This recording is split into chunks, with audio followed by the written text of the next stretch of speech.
কয়েকদিন ধরেই ঝাল, ঝাল ভর্তা খাওয়ার জন্য খুব ইচ্ছে করছিল। এই সেই করে আর বানানোই হচ্ছে না। তো আজ সব কাজ করার আগে ভর্তার প্রিপারেশনটা নিয়েই ফেললাম। আসসালামু আলাইকুম, সবাই কেমন আছেন? আমি আজ চিংড়ি মাছের ভর্তা বানাবো, তাও আবার শিলপাটায় বেটে। আমি এখানে ভর্তা বানানোর জন্য সব উপকরণ ভেজে নিয়েছি। পেঁয়াজ, রসুন, মরিচ, চিংড়ি মাছ, কিছু ধনিয়া পাতা সবকিছু একসাথে একটা প্যানের মধ্যেই ভেজেছি।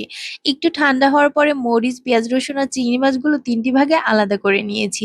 প্রথমে মরিচগুলো নিয়েছি, সাথে খানিকটা লবণ দিয়ে বেটে নিয়েছি। আমার মাকে দেখতাম পাটায় বেটে ভর্তা বানানোর সময় মরিচটা প্রথমে লবণ দিয়ে বেটে নিত। আমিও সেভাবেই করেছি। এরপর মরিচ বাটা হয়ে এলে নিয়ে নিয়েছি ভাজা চিংড়ি মাছ। চিংড়ি মাছগুলো বাটতে অনেক সময় লাগে। আমি একবারে বেটে মিহি করে ফেলতে পারিনি।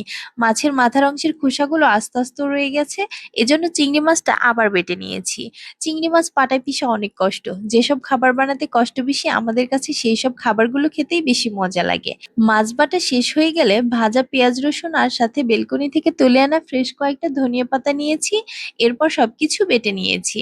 আমার কাছে মনে হয় ভর্তার পেঁয়াজ রসুন সবশেষে বেটে নিলেই ভালো হয়।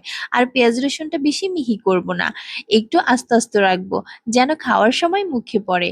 আর আমি সাথে যে কয়েকটা ধনিয়া পাতা দিয়েছি, এগুলো না ভেজেই দিয়েছি, কারণ ধনিয়া পাতার র ফ্লেভারটা ভর্তার স্বাদটা আরো ৩ গুণ বাড়িয়ে দিবে। বাটাবাটির পর্ব শেষ হয়ে গেলে মরিচ, চিংড়ি মাছ আর পেঁয়াজ রসুন বাটা একসাথে মিশিয়ে লবণ ঠিকঠাক আছে কিনা চেক করে নিয়েছি। আমার কাছে লবণের পরিমাণটা একটু কম মনে হয়েছিল, তাই সামান্য আর একটু লবণ দিয়ে ভর্তাটা একটু মেখে নিয়েছিলাম। এবার মাখামাখি শেষ করে ভর্তাটুকু একটা বাটিতে তুলে নিয়েছি। এবার হচ্ছে পাটায় ভর্তা বাটার আসল মজা। মজা বললাম কেন, পাটায় ভর্তা বাটলে পাটা মোছা ভাত খাওয়া যায়। আর পাটা মোছা ভাত খেতে কি যে মজা, একমাত্র তারাই জানে যারা এই ভাতটা খায়। আমি পাটায় বেটে ভর্তা করলে শেষের দিকে আমার হাজবেন্ড এসে দাঁড়িয়ে থাকে পাটা মোছা ভাত খাওয়ার জন্য। আপনারা কে কে ভর্তা বানানোর পর পাটা মুছে ভাত খেতে পছন্দ করেন অবশ্যই জানাবেন। পাটায় ভাতটা মেখে প্রথমে আমি খেয়ে নিলাম। বিশ্বাস করেন এত মজা হয়েছে বলে বোঝাতে পারবো না। যেমন চেয়েছিলাম ঠিক তেমনই হয়েছে, একদম ঝাল ঝাল। এর পরের ভাতের মুইঠাটা আমার হাজবেন্ডকে দিয়ে দিয়েছি।